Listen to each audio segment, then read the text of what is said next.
Daily download.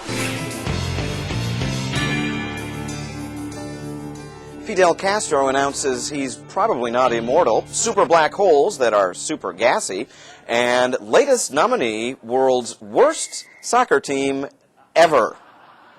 Worst but funniest. Hey again, thanks for stopping by. Well, let's kick off the download, no pun intended, this time in Cuba with a special message and a special delivery. Havana State Television, the recipient of this letter right here from none other than head of state Fidel Castro. You would think he could find a fancier envelope. Well, anyway, the message, Fidel saying that he won't rule Cuba forever. An obvious statement, perhaps, still creating a bit of a stir in Cuba. Fidel's brother Raul temporarily holding power the last 2 years. The letter now fueling rumors that arrangement may become permanent. The ailing Fidel also writing here that he doesn't want to stand in the way of young people. And, of course, by not stepping down, basically continuing to stand in the way of young people. Daily download. A pair of items for you now that are out of this world, quite literally. Starting in Earth orbit, astronauts Peggy Whitson and Dan Tanney here in a spacewalk at the International Space Station. And how much fun does this look like? Well, the two not out to have fun, rather to inspect and fix damaged power systems. This Tuesday outing, actually the 100th spacewalk at the ISS, no less spectacular than the first one, however.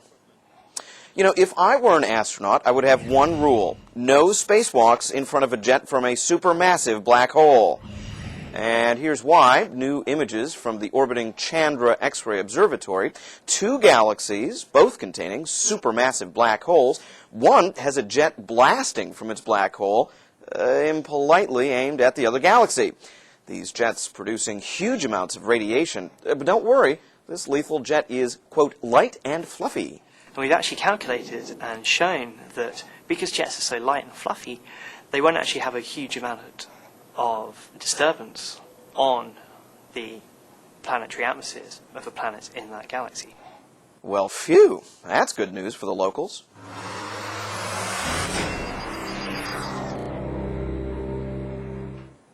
News from the sporting world closing out the download today. The opulent Zurich Opera House playing host to this year's FIFA World Soccer Awards.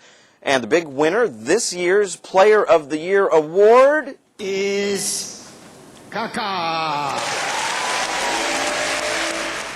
Yeah, he beat me to it. Well, Brazilian superstar Kaká taking home the crystal soccer ball. This largely for his role in pushing his team AC Milan into the Club World Cup. Goal!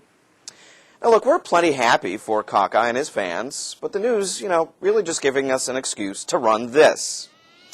Yes, Japanese television, never letting us down, bringing us this latest humiliation. Soccer players wearing binoculars.